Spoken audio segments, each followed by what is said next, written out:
the US government is certainly interested in doing business with South Africa. They want to have a closer trading relationship with us. There are a lot of US companies in here already. South Africa is once again at the center of global economic attention, and this time the story is turning in an unexpected direction. For years, the global trade conversation has often flowed one way, with powerful economies setting the tone and smaller or developing economies reacting. Now, recent developments show a different picture. The United States is actively seeking deeper trade engagement with South Africa, and the shift in posture is raising serious questions about power, leverage, and the future of global trade relationships. To understand why this moment matters, we need to look at the facts on the ground. South Africa is Africa's most industrialized economy. It's at the crossroads of major shipping routes and has long been a gateway for trade into the African continent. The country is rich in critical minerals such as platinum, manganese, chromium, and vanadium. These resources are essential for modern industries, including clean energy technologies, electric vehicles, and advanced manufacturing. Over the past decade, global demand for these materials has steadily increased. At the same time, South Africa has been expanding its trade ties beyond traditional Western partners. It is a member of BRICS alongside Brazil, Russia, India, China, and newer members. This group has focused on reducing dependency on any single economic power and promoting trade in local currencies. South Africa has also strengthened economic links with Asian and Middle Eastern markets, exporting minerals, agricultural goods, and manufactured products while importing energy, technology, and capital investment. Against this background, the United States has been reassessing its trade strategy with Africa. Data indicates that American influence on the continent has faced growing competition from other global players. Trade volumes between the U.S. and Africa have not grown at the same pace as Africa's trade with Asia. In response, Washington has shown renewed interest in maintaining access to African markets and supply chains, especially those tied to strategic resources. This is where South Africa becomes critical. The African Growth and Opportunity Act, known as AGOA, has been a key framework for U.S.-Africa trade for years. South Africa has been one of its largest beneficiaries, exporting vehicles, agricultural products, and manufactured goods to the American market with preferential access. However, this arrangement has also given South Africa leverage. Participation is not automatic, and policy decisions on both sides influence how beneficial the relationship remains. Recently, high-level trade discussions and diplomatic visits have signaled a stronger push from the U.S. side to stabilize and expand trade ties with South Africa. Observers say these moves reflect concern about losing long-term access to vital resources and markets. Analysts warn that in a world of fragmented supply chains, countries that control key inputs hold more bargaining power than ever before. From South Africa's perspective, the situation looks very different than it did 20 years ago.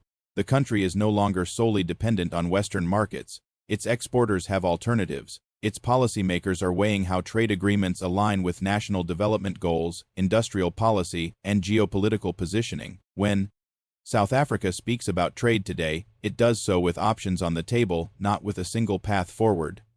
The facts also show that South Africa has been more assertive in defending its trade interests. It has challenged restrictions, questioned conditional access, and emphasized the need for fairer terms. This approach does not signal hostility. Instead, it reflects a broader global trend where middle powers seek balanced relationships rather than dependency. In that sense, South Africa's stance mirrors changes seen across the global South. The implications of this shift are significant. If the United States is now seeking to secure trade relationships more actively, it suggests that traditional economic hierarchies are under pressure. This could mean that future trade agreements will involve more negotiation and fewer assumptions. Access to markets and resources may come with stronger demands for mutual benefit rather than one-sided advantage. Analysts warn that failure to adapt to this reality could leave any major economy isolated from emerging growth centers. Africa's population is young and growing. Its consumer markets are expanding. Infrastructure investment is accelerating. South Africa, as a regional hub, plays a central role in connecting these trends to global trade networks. Ignoring that role would come at a cost. There are also broader geopolitical implications. Trade is not just about goods and services. It shapes alliances, standards, and long-term influence. When countries deepen trade ties, they often align on regulations, technology systems, and financial flows. If South Africa chooses to prioritize partnerships that offer flexibility, and respect for policy space. This could influence how global rules are written in the future. At the same time, this moment carries risks. Increased competition for influence can place pressure on domestic industries and political systems. Managing multiple partnerships requires careful balancing. South Africa must ensure that trade agreements support local job creation, industrial growth, and economic resilience, opening doors too widely without safeguards could expose vulnerabilities. For the United States, the challenge is different. Re-engaging with partners like South Africa requires listening as much as negotiating. It involves recognizing that influence today is earned through cooperation rather than assumed through status. This could mean more investment in local value chains, technology transfer, and long-term commitments rather than short-term gains. This could mean a future where trade relationships are less predictable but more balanced. Instead of fixed roles, countries may shift positions based on strategy, resources, and timing. South Africa's current position shows how quickly the script can change when global conditions evolve. The story unfolding now is not about one country winning and another losing. It is about a system in transition. Power in the global economy is becoming more distributed. Supply chains are being rewritten. Trade decisions are increasingly linked to security, sustainability, and sovereignty. As these negotiations continue, the outcomes will shape not just bilateral trade figures, but the broader tone of international economic relations. Will cooperation adapt to a more multipolar world, or will old assumptions slow necessary change? That is the deeper question behind the headlines. And as viewers watching these shifts from around the world, we are left with something to consider. In a global economy where influence is no longer guaranteed, how should countries redefine partnership, fairness, and long-term interest in the years ahead? As this situation continues to unfold, it becomes clear that what we are witnessing is not a sudden event, but the result of long-term changes building quietly over many years. Global trade has been under strain from multiple directions. Supply chain disruptions, geopolitical tensions, inflation pressures, and shifting alliances have all forced countries to rethink who they trade with and why. In this environment, reliability and access matter more than tradition, and this reality is reshaping negotiations behind closed doors. South Africa's role in this moment is shaped by timing as much as strategy. The global push toward green energy has sharply increased demand for minerals that South Africa holds in large quantities. Platinum is critical for fuel cells and emissions reduction technologies. Manganese is essential for battery production. Chromium is vital for stainless steel used in infrastructure and defense industries. These are not optional resources in a modern economy. They are foundational. When access to such materials becomes uncertain, trade priorities change quickly. At the same time, manufacturing capacity is being reevaluated worldwide.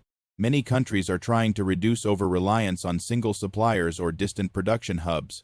South Africa's industrial base, while facing its own challenges, offers an alternative location for value-added production. Vehicles, machinery, processed minerals, and agricultural products are already part of its export profile. With the right investment, that profile could expand further. Analysts warn that ignoring these shifts could weaken long-term economic stability for countries that fail to diversify partnerships. In this context, outreach toward South Africa reflects broader concerns about future access, not just current trade numbers. It is about positioning for the next decade, not the last one. South Africa, however, is also navigating internal pressures. High unemployment, energy constraints, and infrastructure bottlenecks remain serious concerns. Trade policy alone cannot solve these issues, but it can either support or undermine efforts to address them. This is why trade talks now carry more weight domestically. Decisions made today will affect jobs, industrial growth, and fiscal stability tomorrow. This could mean that South Africa approaches negotiations with greater caution and clearer priorities. Market access is valuable, but so is policy flexibility. Protecting local industries, encouraging skills development, and securing technology transfer are increasingly central to trade discussions. The country's leadership understands that simply exporting raw materials is no longer enough. The goal is to move up the value chain, capturing more economic benefit at home. For the United States, this creates a more complex negotiating environment. Traditional leverage tools may not carry the same influence they once did. Competition from other global players offers alternatives that did not exist at the same scale in previous decades. This shifts the balance toward dialogue rather than directives. Cooperation becomes more important than conditions. There is also a symbolic dimension to these talks. How major economies engage with countries like South Africa sends a message far beyond bilateral trade figures. It signals whether global economic relationships are evolving toward mutual respect or remaining anchored in outdated assumptions. Other nations across Africa and the global South are watching closely, drawing lessons for their own strategies.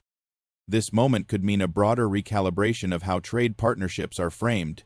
Instead of aid-linked access or temporary preferences, there may be greater emphasis on long-term collaboration. Infrastructure development, joint ventures, and shared standards could become more prominent. Such arrangements require patience and trust, but they also create deeper, more resilient ties. However, analysts warn that missteps on either side could carry consequences. If expectations are misaligned, negotiations could stall. If domestic political pressures override economic logic, opportunities could be missed. Trade relationships are fragile when they are driven by urgency rather than strategy. There is also the question of global stability. As economic power becomes more distributed, competition can intensify. Managing that competition without escalating tensions is one of the defining challenges of this era. Trade, when handled carefully, can act as a stabilizing force. When mishandled, it can deepen divisions. South Africa's current position highlights how middle powers can shape outcomes when conditions align. It demonstrates that influence does not always come from size alone, but from relevance. Control over key resources, access to growing markets, and strategic geography all contribute to bargaining power. When these factors converge, the script can indeed change.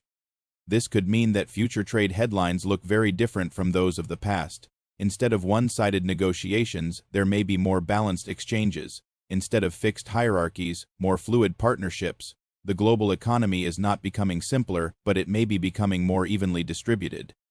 As these discussions move forward, transparency and realism will matter. Trade deals cannot solve every problem, but they can set the tone for cooperation. They can encourage investment or discourage it. They can build trust or erode it. The choices made now will echo long after the headlines fade. In the end, this story is not just about South Africa or the United States. It is about a world adjusting to new realities. Old assumptions are being tested. New centers of influence are emerging. Economic relationships are being renegotiated in real time. The calm but serious nature of this shift is what makes it so important. There are no dramatic announcements, no sudden reversals, just steady movement toward a different balance of power, and often those are the changes that matter most. So as viewers follow this evolving situation, the question is not only who gains or loses in the next trade deal. The deeper question is this: in a world where economic influence is increasingly shared, are global powers prepared to build partnerships based on balance rather than dominance?